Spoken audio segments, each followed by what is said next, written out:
మీ personal interviews మరియు వ్యాపార ప్రకటనల కొరకు ఈ నెంబర్ని సంప్రదించండి.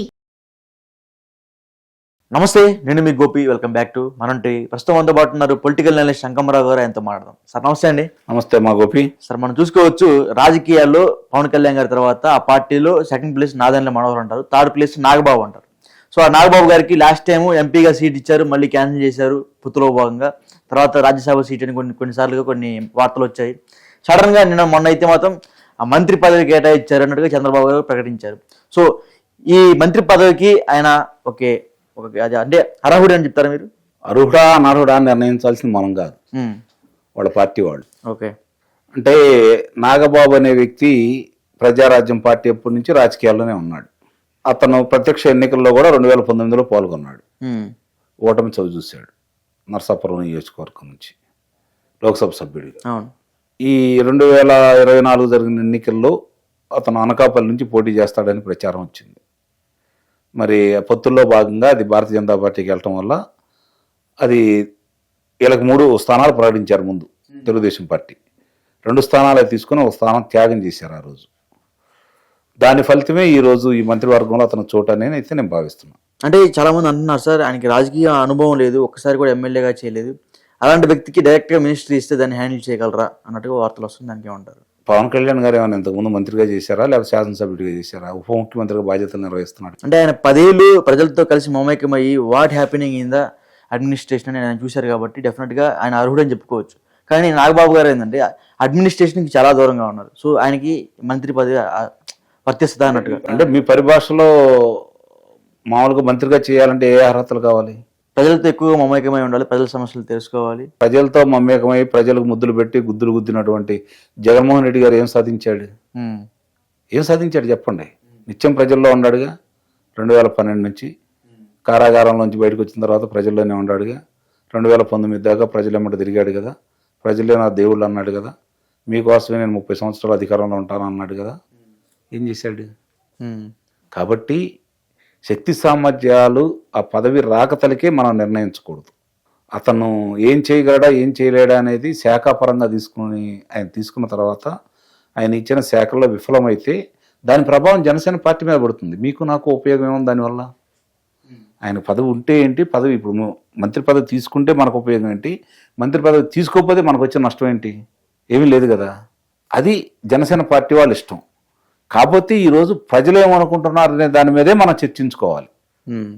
మన అభిప్రాయం కాదు, ప్రజల అభిప్రాయం ఎలా ఉంది, ప్రజలు ఏమనుకుంటున్నారు, ఇది వాళ్ళు స్వాగతిస్తారా? స్వాగతించినా స్వాగతించకపోయినా నిర్ణయం అనేది ముఖ్యమంత్రి గారిది కాబట్టి ఆయన్ని ఒకవేళ ఇష్టం లేకపోయినా ఆ తర్వాత అతను ప్రతిభా పాఠవాలు చూపించాడు అనుకోండి, నిజమే ఆయనలో గుర్తించాడు చంద్రబాబు నాయుడు గారు, పవన్ కళ్యాణ్ గారు, అందుకని ఆయనకు పదవి ఇచ్చాడు, ముందు మనం ఏదన్నా అనుకున్నాము అర్హుడే అని భావిస్తారు ఆ రోజు. లేదు విఫలమయ్యాడని చెప్పి అనుకున్నానండి. మనం మొత్తం నుంచి చెబుతూనే ఉండాం, ఏంది ఇది పవన్ కళ్యాణ్ గారు అనావంగంలోనే మంత్రి పదవి ఇస్తారా, శాసనసభ్యుడిగానో లేకపోతే శాసనమండలి సభ్యుడు కాకుండా చెప్పని మాట్లాడుతూ ఉంటారు. ఇది సహజం. కాబట్టి ఇక్కడేంటాయంటే వాళ్ళ పార్టీకి సంబంధించిన విషయం. పోయినసారి లోక్సభ సభ్యుడిగా పోటీ చేసిన వ్యక్తి ఈ తడవ అనకాపల్లి లోక్సభ సభ్యుడిగా పోటీ చేస్తాడనుకున్న వ్యక్తి అతను త్యాగం చేశాడు కాబట్టి, అంటే ఆ పార్టీ వదులుకున్నది కాబట్టి దానికి ప్రతిఫలంగా ఆ రోజే ఒప్పందం చేసుకున్నారనేది ఇప్పుడు వినిపిస్తున్నటువంటి మాట భారతీయ జనతా పార్టీ తోటి. వాళ్ళు కూడా ఈరోజు ఒకే ఒక్క స్థానం ఖాళీ ఉంది ఆంధ్ర రాష్ట్రంలో మంత్రివర్గంలో. దాన్ని రాజులకు కేటాయిస్తారనే అభిప్రాయం ఇప్పుడు దాకా ఉంది. ఎందుకంటే నాకు తెలిసినంత వరకు తెలుగుదేశం పార్టీ అధికారంలో ఉన్న ఇన్ని రోజుల్లో రాజులకి మంత్రివర్గంలో చోటు దక్కంది ఇదే తొలిసారి. ఓకే. రఘురామకృష్ణరాజు గారు అనుకున్నారు. రఘురామకృష్ణరాజు గారికి ఉపసభాపతిని చేశారు కాబట్టి ఆ స్థానం ఖాళీగా ఉంది. దాన్ని ఎవరికి ఇస్తారనే మీమాంసలో ఉన్నారు ఇప్పుడు దాకా. అది ఇప్పుడు రాజులకి లేదు, మళ్ళీ జనసేనకి వెళ్ళింది అనేది మనకి చంద్రబాబు నాయుడు గారు ఆయన్ని మంత్రివర్గంలో తీసుకుంటామని చెప్పిన తర్వాత తేడతెల్లం అయిపోయింది.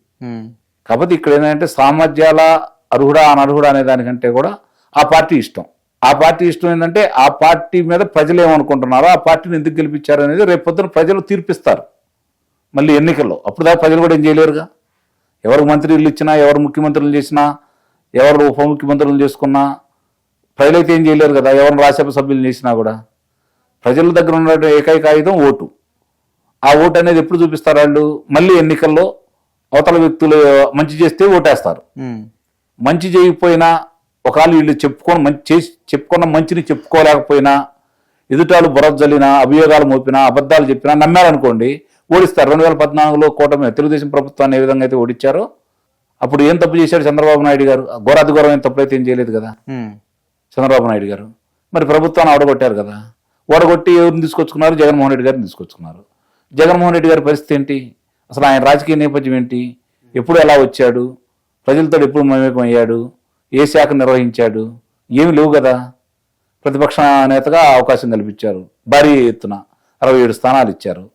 ఆ రోజు అభియోగాలు ఉన్నాయి, ఈ రోజు అభియోగాలు ఉన్నాయి. మరి ఆ రోజు అభియోగాలు ఉన్నప్పుడు ప్రజలు ఎందుకు ఆమోదించారు?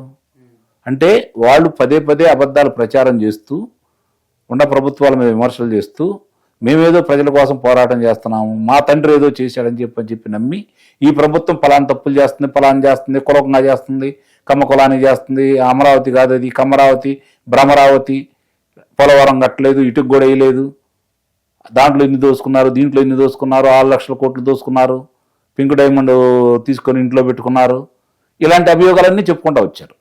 37 మంది డిఎస్పీలుగా ప్రమోషన్ చేస్తే సీఏల్ని, అందులో 33 మంది కమ్మవారని చెప్పారు. ఇట్లా రకరకాలుగా చెప్పుకుంటూ వచ్చారు. ఆ చెప్పుకుంటూ వచ్చిన పర్యవసానం జగన్మోహన్ రెడ్డి నమ్మారు వాళ్ళు. వీళ్ళు చెప్పుకోలేకపోయారు. తెలుగుదేశం పార్టీ ఎదురుదాడి చేయలేకపోయింది. వాళ్ళు చేసిన అభియోగాలకు సమాధానం చెప్పుకోలేకపోయింది. చంద్రబాబు నాయుడు గారు ఉదాసీనత కావచ్చు, లేకపోతే మనం పనిచేస్తున్నాం కదా ప్రజలు మనం ఆదరిస్తారనే నమ్మకం కావచ్చు, 2004లో జరిగిన ఉదంతాన్ని ఆయన మర్చిపోయాడు. రాజకీయంగా ఏం జరిగిందో ఆయన దాన్ని గుర్తు తెచ్చుకోలేదు. ఆ పొరపాట్లే మళ్ళీ తిరిగి పునరావృతం అయిపోయింది 2014 నుంచి 2019 వరకు కూడా. అందువల్లే పార్టీ 2019లో అధికారంలో రాలేకపోయింది. దానివల్ల ఒక తరం నిర్వీర్యం అయిపోయింది ఆంధ్ర రాష్ట్రం. ప్రజలు గమనించారు, ఇది చంద్రబాబు నాయుడు గారిని అధికారంలో తెచ్చుకున్నారు. ఇది గనక ప్రజల దృష్టిలో తప్పని గనక అభిప్రాయం ప్రజల్లోకి వస్తే ఆ మూల్యం రేపు తెలుగుదేశం పార్టీ కూడా చెల్లించుకోవాల్సి వస్తుంది. ఇది గమనించుకోవాల్సిన అంశం. ఇది జనసేనకు ఒక్కదానికే ముడిపోయిన అంశం కాదు, ఇది కూటమికి సంబంధించిన విషయం కాబట్టి ఆ విషయంలో జనంలో గనక వ్యతిరేకత భావం గనక వచ్చే అవకాశం ఉంది. నేను లేదనైతే మాత్రం చెప్పట్లేదు. ఎందుకంటే సమీకరణ దృష్ట్యా కూడా చూసుకున్నా కూడా జనసేన పార్టీకి 4 పదవులు వచ్చినాయి. ఆ 4 పదవుల గురించి ఈరోజు మాట్లాడుకుంటా ఉన్నారు. అందుట్లో కూడా ఇచ్చిన 2 పదవులు ఉత్తరాంధ్ర లేదు, లేదా రాయలసీమకి లేదు, దక్షిణాంధ్రకి లేదు. ఉన్న 2 పదవులు దీంట్లో తూర్పుగోదావరి జిల్లాకు మాత్రమే పరిమితం అయిపోయినాయి, ఉత్తరాంధ్రకి లేదు. సరే, గుంటూరుకు వచ్చేసరికి మనోహర్ గారికి ఇచ్చేశారు 3, అక్కడికే ఖాళీలు పూర్తి అయిపోయి. ఇప్పుడు 4వది. ఈ విషయంలోకి వచ్చిన తర్వాత అదే సామాజిక వర్గానికి సంబంధించి అందులో పవన్ కళ్యాణ్ గారి అన్నగారికి ఇచ్చారు కాబట్టి ఈ చర్చ వస్తుంది. వేరే వాళ్ళకి సమతూకం పాటించేసి ఓ బీసీలకో ఓ దళితులకో ఇచ్చినట్టయితే అసలు ఈ గొడవ అంటూ ఉండేది కాదు. పవన్ కళ్యాణ్ గారు అన్నగారు కాబట్టి ఆయనకి ఇస్తారనే అభిప్రాయం ఈరోజు చర్చ జరుగుతూ ఉంది. ఆ చర్చకి అవకాశం ఇచ్చింది మాత్రం వీళ్ళే, ఓతం ఇచ్చింది మాత్రం కూటమి ప్రభుత్వమే. అందుట్లో ఎలాంటి సందేహం కూడా ఏమీ లేదు.